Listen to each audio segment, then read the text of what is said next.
BX1+. 12h-14h. Toujours plus d'actu. Avec Fabrice Grosfilet. Et on va parler d'humour maintenant avec Manon Le Pomme qui jouera ce soir au Wall. C'est à Woluwe-Saint-Pierre, c'est à 20h30. Non, je n'irai pas chez le psy, c'est son cri du cœur. C'est important d'y aller ce soir parce que si j'ai bien compris, elle ne le jouera plus ensuite en région bruxelloise. On va écouter Manon Le Pomme, un extrait de son spectacle et on en parle avec elle juste après. Vous connaissez des ados, et les ados, c'est compliqué. Ils n'écoutent jamais, il faut toujours tout répéter 150 fois. Et donc moi, le pire, quand j'étais prof, c'était les voyages scolaires au moment du repas. On prend son couteau et sa fourchette. On les dépose délicatement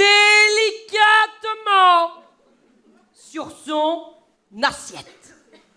Ensuite, on se lève, on prend sa chaise, on la soulève. On la range en dessous de la table, sans faire de bruit.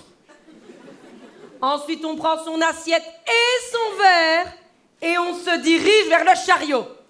Quand on arrive au chariot, on met les couteaux avec les couteaux.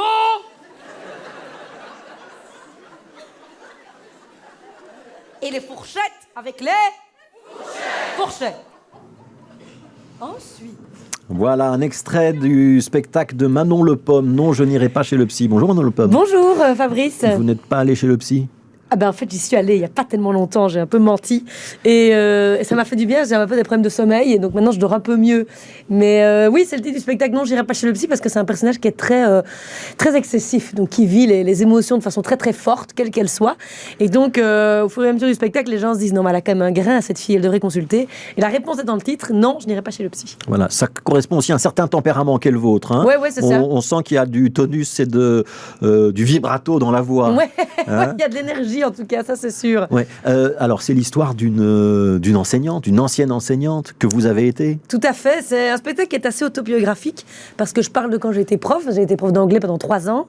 Je parle du fait que quand j'ai été prof, j'ai pris le bus et je suis tombée amoureuse d'un mec dans le bus et est-ce qu'il s'est passé quelque chose avec lui? Ça, il faut venir voir le spectacle pour le savoir. Ouais. Je parle de la maladie d'Alzheimer de mes grands-parents aussi. Ça m'est vraiment arrivé, ça m'a beaucoup touchée, ça m'a beaucoup impressionnée et donc j'avais envie d'en parler avec légèreté, avec humour, sans se moquer, parce que ça, j'aime pas tellement me moquer des autres. Et donc, du coup, ça, c'est un moment qui est plus... un peu plus intime, oui. Ouais, c'est plus intime, ouais. Alors, on vient d'entendre un extrait de la période professorale de votre existence, donc quand vous étiez enseignante. C'est vraiment aussi dur que ça, les élèves. Vous avez caricaturé un peu ou vous n'êtes pas beaucoup forcé? Parce que moi, je les imagine bien quand même les profs dire les couteaux avec les couteaux et les garçons ne vont pas dans le dortoir des filles. En fait, ça vient vraiment d'un moment qu'on a vécu en classe verte avec les élèves. Et donc, comme j'avais une voix qui portait fort parmi mes collègues... C'est vous qui deviez faire les annonces. Voilà, je donnais les consignes. Et donc, je me mets debout sur une chaise et j'ai un réfectoire de 200 gamins qui ont 14 ans et je commence à donner les consignes et je vois des collègues qui sont pliés en deux. Je me dis, qu'est-ce qui se passe? Enfin, bon, bref, je finis, je dis, maintenant, vous pouvez y aller.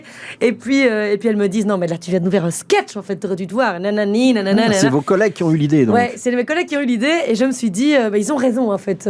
Et en fait, ma mère était instite, et elle parle comme ça. Elle parlait comme ça. Parce que moi, je l'ai eu comme instite. Elle avait un accent liégeois aussi, votre maman? Oui, évidemment, un petit peu, ça, on peut pas se cacher, bien sûr. Ouais. Mais oui, elle avait une musique comme ça. Nanana, nanana, nanana, nanana. On scande pour les élèves. Comme si on chantait un peu.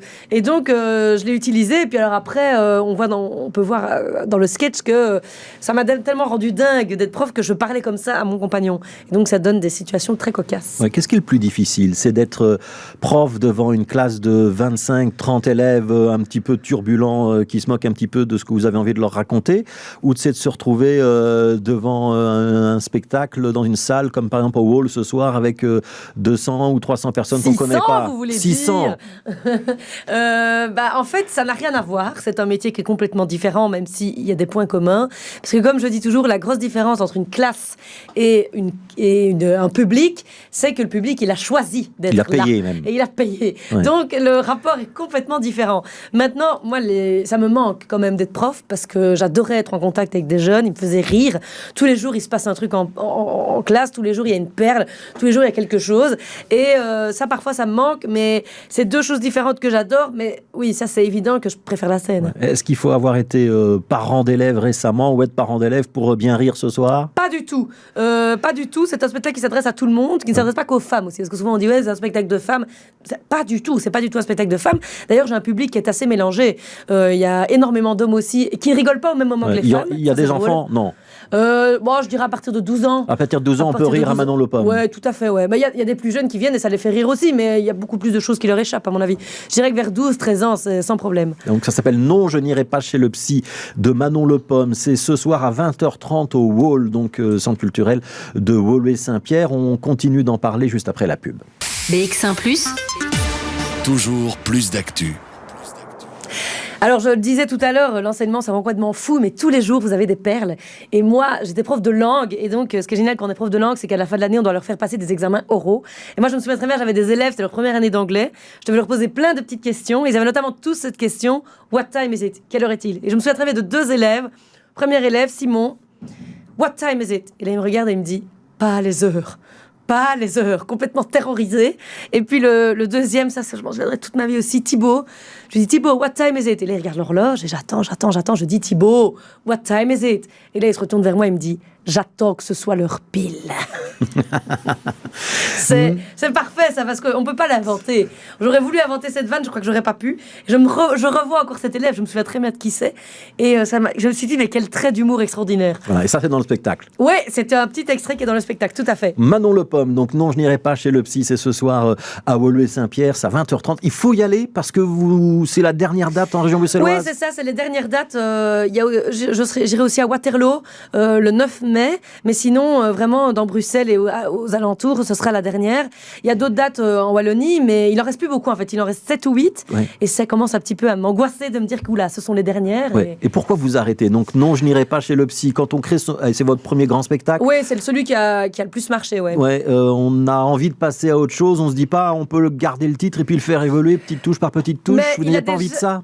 Il a déjà beaucoup évolué parce que je le joue depuis octobre 2016, donc ça fait 3 ans et demi. Il y a eu 400 représentations, donc du coup, je l'ai étiré, je l'ai malaxé, je l'ai fait aller dans tous les sens et il a beaucoup évolué, ça c'est évident. Il y a plein de gens qui reviennent et qui me disent, ouah, ça n'a rien à voir avec la dernière fois parce que j'improvise aussi beaucoup pendant le spectacle. Et donc du coup, en fait, la Wallonie et Bruxelles, ça reste quand même petit. Et donc à un moment donné, quand ça fait 4 ans que vous avez fait 3 fois le théâtre de Namur, vous avez fait une fois le Wall, 2 fois Oudergem, enfin voilà, à un moment donné, il faut se dire... Donc on arrête le One Woman Show et on passe à autre chose. Vous aviez fait des cafés serrés à l'RTBF aussi, c'était un autre exercice, une rubrique. Ça vous a plu, ça vous a aidé, ça vous a fait voir une autre facette du métier? Ça c'est complètement différent, la radio et la scène, ça n'a rien à voir. Et ça m'a permis d'être créative, c'est-à-dire toutes les semaines écrire quelque chose. Ça c'était très intéressant comme boulot. Donc là il fallait un rendu, il fallait obligatoirement avoir quelque chose à raconter le matin en radio. Puis on vous oblige à être drôle pendant 4 minutes à la radio, ce qui est costaud quand même. Et à vous lever tôt aussi, ce qui n'est pas le point fort de tous les humoristes. Moi je suis liégeoise et donc je devais me lever à 5h, c'était si dur. Ouais. Ce sera quoi la suite pour Manon Le Pomme? Donc après, je n'irai pas chez le psy. Alors il y aura un autre spectacle. Donc je suis en train d'écrire mon nouveau spectacle. Je suis en train d'écrire. J'écris pas beaucoup pour le moment, mais ça va arriver. Et puis au mois de mars, c'est un tout nouveau projet qu'on lance. On est 3 comédiennes liégeoises. On a écrit une pièce. On est en train de l'écrire. On est en train de la mettre en scène, qui s'appelle Toute proportion gardée, et qu'on commence à jouer à Liège au mois de mars. Et là, on espère partir en tournée un peu partout. Voilà, quand vous viendrez à Bruxelles, vous viendrez avec vos comparses nous la présenter dans ce studio. Ça s'appelle Non, je n'irai pas chez le psy de Manon Le Pomme. Vous retournerez jamais à l'enseignement? Je crois pas.